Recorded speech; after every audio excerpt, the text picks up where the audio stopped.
Hello everyone, আসসালামু আলাইকুম। আপনারা সবাই কেমন আছেন? আশা করছি আল্লাহর অশেষ রহমতে আপনারা সবাই সুস্থ আছেন, ভালো আছেন।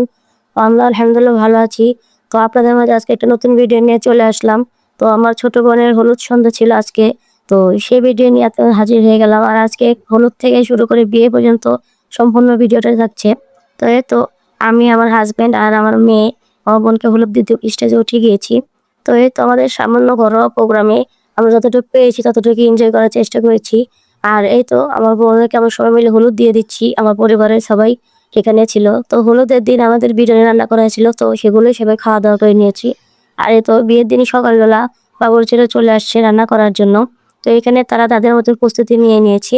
আর টেকি করে সব ধরনের রান্নাই শেষ করে নিচ্ছি। তো ফাঁকে আমি একটু ভিডিও করে নিয়েছিলাম।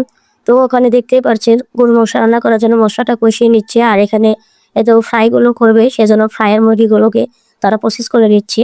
তো এখানে তো গরুর মাংসটাও তারা ধুয়ে গাড়া দিয়ে রেখেছিল। আর এখানে সব ধরনের মশলাপাতি ছিল। আর এ তো মুরগি রোস্ট করবে সেজন্য এতো মাংসগুলো আগে থেকে ভেজে রেখে দিয়েছিল।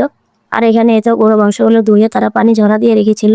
আর এখানে সব ধরনের মশলা একদম তারা তাদের হাতের কাছে রেডি করে রেখেছিল। এখান থেকে তারা তাদের পরিমাণ মতো নিয়ে রান্না করছিল। আর বাবুর্চিদের হাতের রান্না তো খেতে অসম্ভব মজা হয়। তো আমাদের এই বাবুর্চির হাতের রান্নাটাও খেতে অনেক মজা হয়েছিল। সব ধরনের রান্নাটাই মজা হয়েছিল।